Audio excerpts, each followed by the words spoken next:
नमामि संस्कृतम दोस्तों, मीमांसा संस्कृत प्लेटफॉर्म पर आप सभी लोगों का हार्दिक स्वागत है। दोस्तों, मीमांसा संस्कृत प्लेटफॉर्म पर हम यूपीएससी संस्कृत ऑप्शनल, ठीक है, यूपीएससी संस्कृत ऑप्शनल के प्रीवियस पेपर्स को सॉल्व कर रहे हैं और इस सीरीज के अंतर्गत हम 2017 का प्रश्न पत्र हल कर रहे हैं, जिसमें पेपर 2 के क्वेश्चन संख्या 4 को आज हम देखने वाले हैं, जैसा कि आप स्क्रीन पर देख पा रहे हैं। प्रश्न को प्रारंभ करने से पूर्व दोस्तों आपको बता दें कि ये प्रश्न खंड काव्य, नीति काव्य तथा गीति काव्य से संबंधित होता है, अर्थात इन्हीं से संबंधित इसमें प्रश्न पूछे जाते हैं और जो कि आपके पाठ्यक्रम में निर्धारित है, मतलब पाठ्यक्रम में दिए हुए हैं।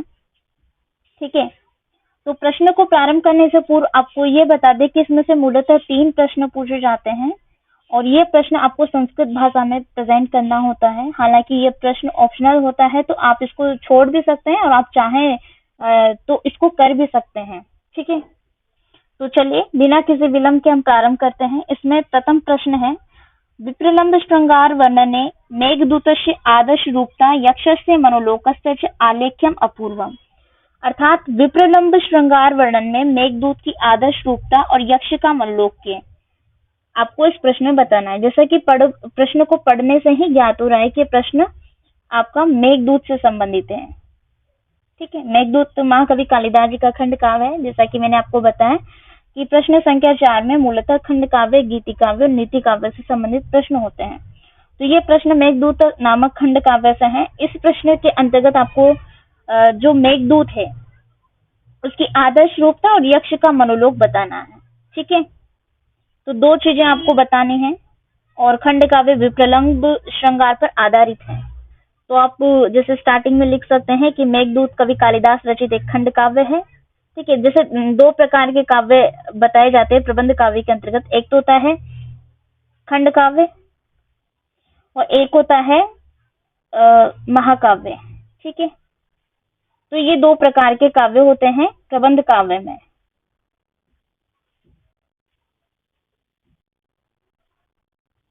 आपको मैंने प्रबंध काव्य की जो जैसे कि महाकाव्य का लक्षण बताया, खंड काव्य का लक्षण बताया, तो उस दौरान भी बताई थी ये चीज। आप फिर से ध्यान रखिए इसको। अब देखिए, महाकाव्य और खंड काव्य में सिर्फ ये डिफरेंस होता है कि महाकाव्य में जहाँ नायक या नायिका के जीवन का सर्वांग चित्रण प्रस्तुत किया जाता है, वहीं खंड काव्य में उसके जीवन के एक अंग विशेष यानी कि एक विषय का ही उपस्थापन होता है। ठीक है, और मेघदूतम उसी प्रकार का खंड काव्य है जिसमें कि एक विरही यक्ष की कथा बताई गई है, जो कि अपनी प्रिया से किसी कारणवश, मतलब कि प्रमादवश जिसको श्राप मिला है, वो अपनी प्रिया से अलग हो चुका है, यक्ष यानी कि यक्षिणी से अलग हो गया है। ठीक है, तो उसकी कथा कवि कालिदास जी ने प्रस्तुत की है और इसमें 121 मंदाक्रांता छंद है। 121 मंदाक्रांता छंदों में रचित खंड काव्य है, जिसका रस विप्रलंब श्रृंगार का वैशिष्ट्य है। अब देखिए दोस्तों, जैसा कि इसके नाम से ही ज्ञात हो जाता है, मेघदूत इसका प्रमुख प्रतिपाद्य विषय है। मेघ के द्वारा संदेश भिजवाना, अर्थात मेघ को दूत बनाया गया है। ठीक है, तो यहाँ पर जब यक्ष अपनी यक्षिणी से अलग है, अलकापुरी में निवास कर रामगिरी आश्रम में निवास कर रहा है, तो वो अपनी प्रिय जो कि अलकापुरी में निवास कर रही है, वहां उसको संदेश भिजवाते हैं मेघ के द्वारा। ठीक है, तो यहाँ पर यक्ष मेघ से कहते हैं कि हे मेघ, मैं भाग्य का मारा हुआ कांतायुक्त यक्ष आपसे याचना करता हूँ कि आप मेरा संदेश अलका में रहने वाली मेरी प्रियतमा के पास पहुंचा दे।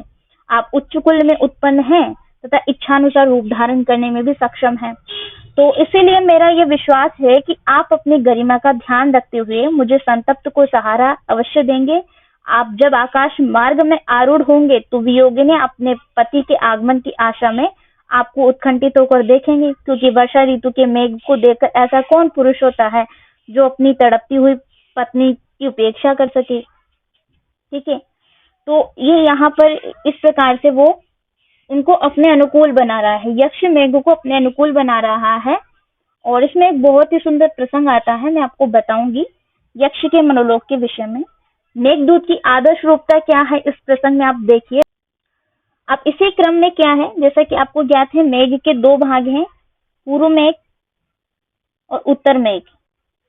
ठीक है, दो इसके भाग हैं। तो उत्तर मेघ में भी देखने को मिलता है कि यक्ष मेघ से कहता है कि हे मेघ, तुम जानते ही हो कि संसार में दुख तो अधिक है और सुख कम है, यानी सुख के क्षण कम ही आते हैं और दुख के अधिक आते हैं। तो परंतु क्या है कि विपत्ति को बुलाने की आवश्यकता नहीं होती, वो तो स्वयं ही बिना बुलाया जाती है और स्वयं मनुष्य को घेरे रहती है। इसलिए यदि किसी भी व्यक्ति से भेंट हो तो पहले पहल उसकी कुशलता ही पूछनी चाहिए। रामगिरी आश्रम में पत्नी के वियोग में व्यथित यक्ष जब मेघ को अलका तक जाने का पूरा मार्ग बता देता है और संदेश कह देता है, तो अब मतलब संदेश क्या था, जो अपनी प्रिया से कहा जाने वाला था वो संदेश वो मेघ को बता देता है। ठीक है, तो मेघ उसकी प्रार्थना को पूरी पूरी सुन लेता है एवं अंत तक कुछ उत्तर नहीं देता है। ठीक है, मेघ के इन मौन का अर्थ यक्ष मेघ की स्वीकृति ही मानता है। जैसा कि कहते हैं मौन स्वीकार का लक्षण होता है, जो मौन है। तो इससे यक्ष ये समझता है कि मेघ ने मेरा संदेश जो प्रिया तक पहुंचाने का था वो स्वीकृत कर लिया है, अब वो पहुंचा देगा। तो इस प्रकार से इस भाव को स्पष्ट करते हुए वो कहता है यक्ष कि हे मेघ, आपने अपने मित्र के कार्य को पूरा करने का मेरा संदेश मेरी प्रिया को देने और उसका संदेश लाकर मुझे देने का निश्चय कर लिया है। यह आपके मौन से ही स्पष्ट होता है। ठीक है, क्योंकि आप उच्च कुलोद्भूत, परोपकारी, कोमल हृदय और मित्र के दुख से दुखी होने वाले हैं। मैंने ऐसा समझ लिया है कि आप मेरी जिज्ञासा का उत्तर अपने शब्दों के द्वारा नहीं, अपितु मेरा अभिलषित कार्य पूर्ण करके कर्तव्य को संपादित करके ही देना चाहते हैं। तो यहाँ पर जो मेघ है, इसको दूत बना करके यक्ष भेज रहा है, संदेश दूत जो है। ठीक है, तो इसमें मेघ की आदर्श रूपता देखने को मिलती है दूसरी प्रकार से कि किस तरीके से मेघ को उसने पूरा रास्ता बता दिया अलका तक जाने का, और जिस प्रकार से उसको अपने अनुकूल बना रहा है कि ये मेरा संदेश अपनी प्रिया तक पहुंचा दे। तो यहाँ पर मेघदूत की आदर्श रूपता तो देखने को ही मिलती है, और यहाँ उसका अनुनय जो प्रार्थना है यक्ष मेघ के प्रति यक्ष की, वो देखने को मिलती है। दूसरी ओर यक्ष का मनोलोक आपको प्रस्तुत करना है, तो इसके विषय में भी एक बड़ा सुंदर प्रसंग है। पूर्व मेघ में ही वो आपको देखने को मिलता है कि पूर्व मेघ के 6ठे श्लोक में एक अति प्रसिद्ध और सर्वश्लाघ्य नीति कथन आया है, जिसके अनुसार गुणवान व्यक्ति से याचना करना सर्वथा उचित है, चाहे सफलता मिले अथवा न मिले। यानी कि एक गुणवान व्यक्ति से की गई याचना, चाहे वो सफल हो अथवा न हो, किंतु फिर भी याचना कौन से व्यक्ति से करनी चाहिए? गुणवान व्यक्ति से। ठीक है, ये इस प्रसंग में बताया गया है। किसी भी स्थिति में अधम व्यक्ति से याचना करना उचित नहीं है, भले ही उस याचना से सफलता मिल रही हो। ठीक है, अधम का मतलब जो नीच व्यक्ति है, जिसके कृत्य नीच है, कर्म नीच है, उस प्रकार से। और इस प्रकार से कालिदास के यक्ष ने अपने संदेश अपने प्रियतमा तक पहुंचाने के लिए जिस मेघ को चुना है ना, वो अधम नहीं है, वो उच्च कुल में उत्पन्न हुआ है। वह पुष्कर एवं आवर्तक नामक श्रेष्ठ वंश में उत्पन्न है। उत्तम कुलोद्भूत उन पुष्करावर्तक मेघों को यक्ष श्रेष्ठ मानता है। ठीक है, तो यहाँ पर यक्ष का मनोलोक यानी क्या उसका मनोलोक है वो प्रदर्शित होता है, और एक उच्च कुल में उत्पन्न वाला जो मेघ है उसकी भी आदर्श रूपता देखने को मिलती है। प्लस आपको ये इसमें लिखने का अवसर मिलता है कि एक बड़ी अच्छी सूक्ति भी है इसी के अंतर्गत कि यांचा मोगा वरमति गुणे नाद में लब्ध कामा, ये आप कोट कर सकते हैं। यानी कि अधम व्यक्ति से की गई याचना जो है, चाहे सफल भी हो जाए, सफल भी हो रही हो, तो भी उससे याचना नहीं करनी चाहिए और एक श्रेष्ठ व्यक्ति से ही याचना करनी चाहिए। ठीक है, तो इस प्रकार से यहाँ पर यक्ष का मनोलोक भी देखने को मिलता है कि किस तरीके से वो अपने जो श्रेष्ठ व्यक्ति है, जिसको चुना गया है संदेश पहुंचाने के लिए, उससे वो याचना करता है, प्रार्थना करता है। तो उम्मीद करती हूँ कि प्रश्न का तात्पर्य आपको समझ में आ गया होगा। ये सूक्ति आप कोट करेंगे, यांचा मोगा वरमति गुणे नाद में लब्ध कामा, तो अति उत्तम रहेगी। आपके प्रश्न को मतलब प्रश्न में आंसर में एक अच्छा आंसर होगा एक तरीके से। ठीक है, द्वितीय प्रश्न है इसमें, विष्णु शर्मा कृते पंचतंत्रे राजनीति लोक प्रज्ञा विषय कृते विस्पष्टीक्रियता। इस प्रश्न को पढ़ने से ही आपको ज्ञात हो रहा है कि यह प्रश्न विष्णु शर्मा की रचना पंचतंत्र से संबंधित है।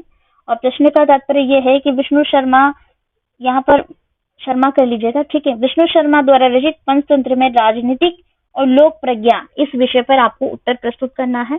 ठीक है, तो चूंकि ये राजनीति और कूटनीति पर आधारित ही ग्रंथ है और पंचतंत्र, चूंकि पंचतंत्र नाम से ही ज्ञात हो रहा है कि इसमें मूलतः 5 तंत्र या 5 इसके भाग हैं, जैसे कि मित्र भेद, मित्र संप्राप्ति, काकोलिकीय, लब्ध प्रणाश एवं अपरिचित कारक।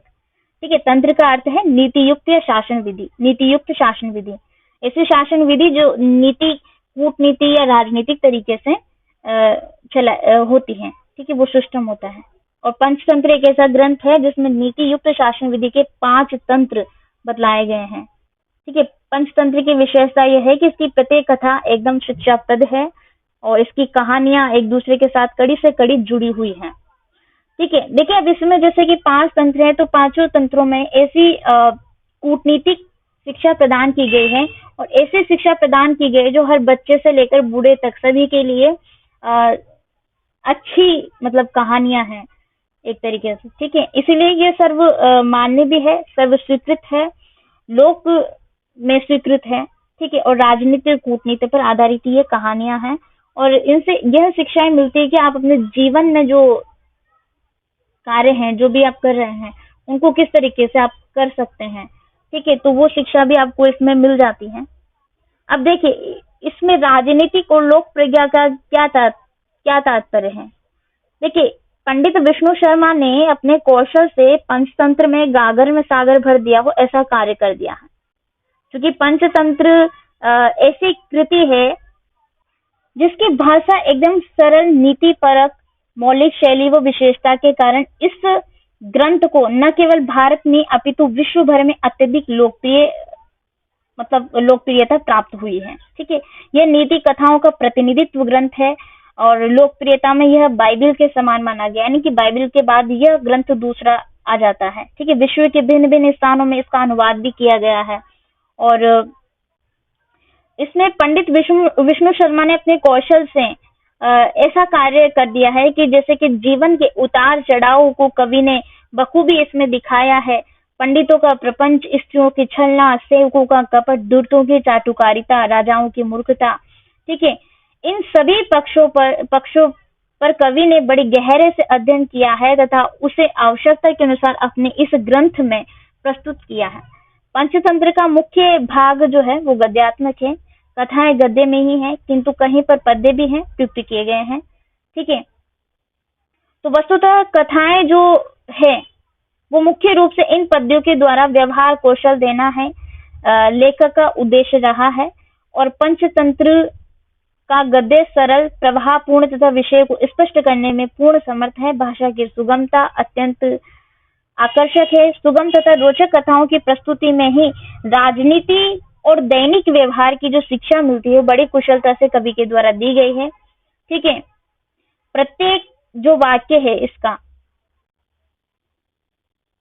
कथा को आगे बढ़ाता है। राजनीति से संबद्ध जो पद्य हैं वे विभिन्न राजशास्त्रीय ग्रंथों के विषयों को सरलता से निरूपित करते हैं। इस नीति ग्रंथ का कथा साहित्य में अपना एक महत्वपूर्ण स्थान है। अब देखिए जैसे नीति या राजनीति से संबंधित कुछ सूक्तियां जो आपको इस प्रश्न में अवश्य ही कोट करनी चाहिए, जैसे कि पंचतंत्र में दी भी गई है। यस्य बुद्धिर बलम तस्य निर्बुद्धेह तु कुतो बलम।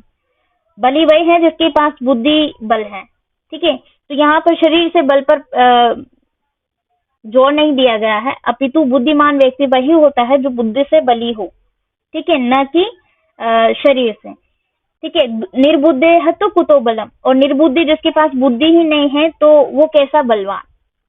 ठीक है, तो यहाँ पर छोटी छोटी कहानियों से और ऐसी शिक्षा दी गई है जो कि आपके जीवन में बहुत अच्छा सुधार ला सकती हैं, जो भी जीवन के उतार चढ़ाव होते हैं उनमें भी।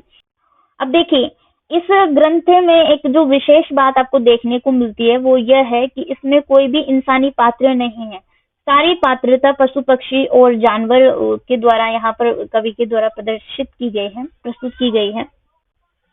कवि ने पशु पक्षी और जानवरों को ही क्यों इसका पात्र बना है इनकी कविताओं में, पंचतंत्र की कविताओं में। इसका भी एक कारण है। वो कारण यह है कि वो जगत को ऐसी शिक्षा मतलब ऐसी चीजों से अवगत करवाना चाहते हैं जिसमें जो सच है। अब मान लीजिए किसी व्यक्ति को यहाँ पर पात्र बनाया जाता है, तो हो सकता है किसी को बुरा लगे या किसी के लिए वो बात अनुचित हो, लेकिन पशु पक्षियों के माध्यम से वो सारी सत्य बातें उन्होंने कहलवा दी हैं और ऐसी शिक्षा प्रस्तुत की है जो कि समस्त विश्व के लिए अनुकरणीय है। मतलब उसका पालन, या मैं ये कहूँ कि उस शिक्षा को आधार मान करके अपने जीवन में अगर चलते हैं तो एक बहुत अच्छा रहेगा। ठीक है, तो इस प्रकार से इसमें राजनीति और कूटनीति पर आधारित कुछ उक्तियां आप इसमें जरूर कोट कीजिए, आपका प्रश्न उसी से अच्छा लगेगा ये। ठीक है, नेक्स्ट प्रश्न है, इतिहास समीक्षया काव्य विचारेण च हर्षचरितस्य विशिष्टता प्रतिपादनीया। ठीक है, ये हर्षचरितम काव्य से संबंधित है जो कि बाणभट्ट की कृति है। प्रश्न का तात्पर्य यह है कि इतिहास समीक्षा से और काव्य विचार से हर चरित्र की विशिष्टता बताइए या प्रतिपादित कीजिए। तो देखिए, जो 7वीं शताब्दी है इसके पूर्वार्ध में संस्कृत गद्य साहित्य के विद्वान सम्राट हर्ष के राजकवि बाणभट्ट द्वारा रचित यह ग्रंथ हर्ष के जीवन को बताता है। हर्ष के समय में भारत के इतिहास पर प्रचुर प्रकाश डालता है।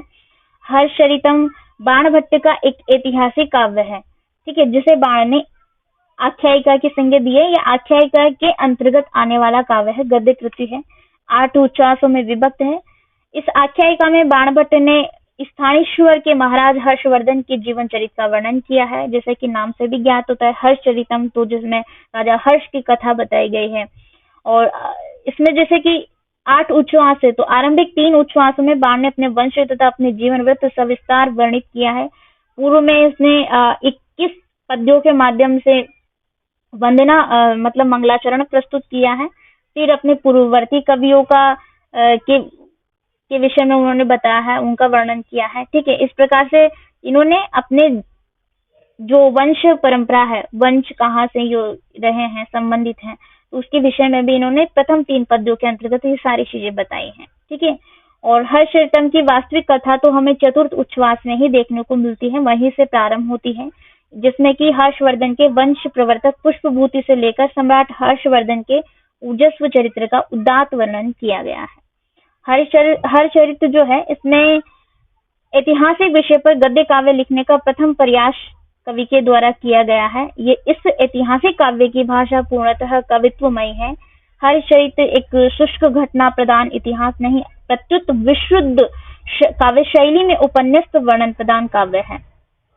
चूंकि बाणभट्ट ने ओज, गुण और अलंकारों का सन्निवेश कर एक प्रौढ़ गद्य काव्य का स्वरूप प्रदान किया है, जिसमें कि वीर रस ही प्रदान है और करुण रस का भी यथास्थान सन्निवेश देखने को मिलता ही है। हर्षचरितम तत्कालीन राजनीतिक परिस्थितियों, सांस्कृतिक परिवेशों और धार्मिक मान्यताओं पर प्रकाश डालता हुआ एक ग्रंथ है। इसलिए ऐतिहासिक दृष्टि से भी यह ग्रंथ रत्न काव्य सौंदर्य, अद्भुत वर्णन चातुर्य के लिए अत्यंत प्रसिद्ध कृति है। और इसमें हर्षवर्धन की जो कथा है बताई गई है, इसमें पूरी कथा नहीं बताई गई है। ठीक है, मैं आपको बता दूं आपकी जानकारी के लिए, क्योंकि खुद बाणभट्ट ने ही ये कहा है कि हर्षवर्धन के जो राजा हैं, इनके जीवन चरित्र का वर्णन यदि किया जाए तो हजारों जन्म उसके लिए लेने पड़ेंगे, तब जाके इनका वर्णन होगा। ठीक है, तो अंत में जैसे कथा भी हम देखते हैं, उससे ज्ञात होता है कि ये एक अपूर्ण कृति है। क्यों? क्योंकि शेष जो 6 उच्छ्वास है, उनमें अपनी आश्रयदाता और तत्कालीन राजा हर्षवर्धन के पूर्वजों का वर्णन करते हुए उनके जन्म से लेकर उनकी बहन, यानी राजा के जन्म से लेकर उनकी बहन राजश्री की प्राप्ति तक का वर्णन कवि ने रोचक शैली में किया है। लेकिन अष्टम उच्छ्वास में ग्रंथ की अचानक समाप्ति और ग्रंथ की अपूर्णता को ही बताती है। इस संबंध में बाण ने ये कहा है, प्रारंभ में ही ये कह दिया है कि वह हर्ष के जीवन का वर्णन सैकड़ों जीवन में भी नहीं किया जा सकता है। ठीक है, यदि इसका एक अंश सुनना चाहते हैं तो मैं आपको बताता हूँ। इस प्रकार से हर्षचरित राजा हर्ष के जीवन की एक घटना है, जिसमें बाण ने अपने हर्ष की प्रस्थान करती हुई सेना का, राज्यसभा का तथा ग्रामों आदि का सुंदर वर्णन किया है। अतः यह एक ऐतिहासिक कथानक वाला उपन्यास है। या आख्यायिका है, आप ऐसा बता सकते हैं। तो इसमें काव्य विचार के आधार पर मैंने आपको बता दिया है कि वीर रस प्रदान करती है, कहीं कहीं पर करुण रस भी आपको देखने को मिल जाता है। ठीक है। और इस प्रकार से आपको इस हर्षचरितम की विशिष्टता को प्रदर्शित करना है, जो कि इतिहास प्रदान कथा पर आधारित है या इतिहास प्रसिद्ध कथा पर है। तो उम्मीद करती हूँ कि आपको ये तीनों जो प्रश्न हैं वो ठीक तरीके से समझ में आ गए होंगे। अब आप इनको लिखने का जरूर प्रयत्न कीजिए, क्योंकि जब तक आप लिखने नहीं बैठेंगे तब तक ये सब कुछ सुनने का कोई तात्पर्य नहीं है। यदि आपने अंत तक सुना है तो जरूर से लिखें। ठीक है। यदि कोई डाउट हो तो आप कमेंट बॉक्स में कमेंट करके हमसे पूछ सकते हैं, आपको रिप्लाई किया जाएगा। ठीक है। तो यहीं पर मैं अपनी वाणी को विराम देती हूँ। आप सभी लोगों का तहे दिल से शुक्रिया कि आप अंततः हमारे साथ बने रहे। नमामि संस्कृतम।